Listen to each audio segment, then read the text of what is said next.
तो आज हम एक ऐसे बच्चे से मिलाने वाले हैं जो यूपी सैनिक स्कूल का पेपर पास कर लिया था, अच्छे से आरएमएस का इंटरव्यू दे के आ चुका है और अब सैनिक स्कूल की तरफ बढ़ गया है। क्या नाम है बेटा आपका? अतुलित सिंह। कौन से डिस्ट्रिक्ट से आए हो? कानपुर डिस्ट्रिक्ट से आया है बच्चा और पढ़ने में शानदार। इसके पिताजी ने तैयारी कराई पिछली बार।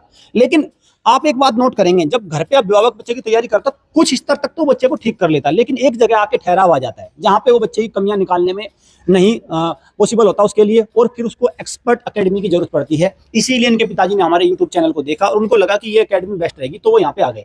सर, आपने बच्चे के साथ मेहनत करी जी। तो शुरुआत में जब ये बच्चा आया था कि पढ़ने में तो ठीक था ये बच्चा, IQ लेवल भी अच्छा, सब कुछ बढ़िया है, तो क्या मतलब निकला फिर ये, कैसे आपने इसकी कमियों पर काम किया? सर देखो, अभी लास्ट इसने आरएमएस एग्जाम दिया था ना, उसमें भी इसके 40, 48, 49 क्वेश्चन है। हाँ, ठीक है। हाँ, ठीक है ना जी। और इस बार ऑल इंडिया सैनिक का 5 अप्रैल को है पूरा पेपर। हाँ, तो वहाँ पे भी हमारे पूरे चांस है, पूरे मतलब 50 के पूरे 150 बना के आएगा। 150 में से 150 बना के आएगा। 50 में। तो गलती पहले क्या करता? वही कैलकुलेशन स्लिंग मिस्टेक वो करता था। लगातार जब मौका आ रहे हैं नए क्वेश्चन देखना, नहीं बनना। हाँ, लगातार टीचर गाइडेंस में एक बात सही कह रहे, एक बात सर वो भी देखा मैंने कि वही घिसे पिटे क्वेश्चन करता रहता है बच्चा। हाँ, तो उससे वो घर पे हाँ वही करता रहता है। और यहाँ पे जब 140 मॉक देगा तो उसमें हर मॉक में नया क्वेश्चन आएगा, चैलेंजिंग क्वेश्चन उसको मिलेगा, क्योंकि एग्जाम में तो चैलेंजिंग क्वेश्चन आना है, नया क्वेश्चन आना है। ठीक है। और घर पे कई बार क्या होता है, सब नकल वकल भी कर लेते हैं। आजकल तो अकेडमीज में बहुत सारी नकल करके बच्चे लाते रहते हैं, फिर उनका ये हाल होता है, आपको दिखाने को तैयार ही नहीं। और सर बच्चे पे हमने पूरे साल मेहनत करी इस पे। हाँ, वो तो सर मेहनत दिख रही है। और आरएमएस का यूपी सैनिक का इंटरव्यू देके आ गया तो वैसी बात। हमने रैंक 1 में रखा है, 290 प्लस वाले बच्चों में हमने अतुलित सिंह को रखा है,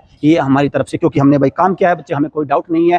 तो सागर सर क्या कहोगे, जब इस तरह का टैलेंटेड बच्चा आता है तो एकेडमी की एक जिम्मेवारी और बढ़ जाती है? क्योंकि देखो, वैसे तो अगर हम देखें तो ये अपने आप भी सिलेक्शन निकाल लेता, अगर ये हमारे क्लास करता रहता शायद निकल जाता है, ये 250 के आसपास नंबर लिया था। लेकिन क्या बढ़ जाती है जिम्मेवारी? और भी जिम्मेदारी वो बढ़ जाती है सर। मैंने कई एकेडमी में देखा है कि बच्चा जो होशियार बच्चा है वो एकेडमी में जाने के बाद में ओ लेवल नीचे गिर जाता है। वो एक जिम्मेदारी है, तो उससे देखो ये पास तो कर लेता सर, पर टॉपर्स में काउंट नहीं होना था। बिल्कुल, टॉपर्स में काउंट नहीं हो पाता, ये नॉर्मली चला जाता। वो जो कैलकुलेशन इसकी होनी चाहिए, पकड़ होनी चाहिए, वो उनसे रह जाता, ये रह जाता भाई। पास हम भी इस बात को कह रहे हैं, अगर ये हमारी एकेडमी में आता और आने के बाद ये क्लास भी करता रहता या घर भी रहता है तो ये 240-45 के आसपास ले आता और उसको कहीं ना कहीं इसको मिल जाता किसी 7वीं 8वीं वेटिंग में। लेकिन इसके पिताजी ने कहा था कि नहीं सर, जितनी पढ़ाई करेगा कम से कम और सीखेगा, और जब सैनिक स्कूल में, मिलिट्री स्कूल में जाएगा तो पूरा इसके बेसिक कांसेप्ट क्लियर होके जाएगा, तो वहां पे भी ये पिछड़ेगा नहीं। ये ध्यान रखना भाई, सैनिक में भी कई बार बच्चा पिछड़ जाता है वहां पे जाके, क्योंकि बेसिक कांसेप्ट क्लियर हुए नहीं, बच्चे ने पेपर निकाल लिया, जनरल नॉलेज के क्वेश्चन रटे बैठा है, तो वहां पे भी कहीं ना कहीं वो फिर रह जाएगा नीचे। ये भी ध्यान रखना,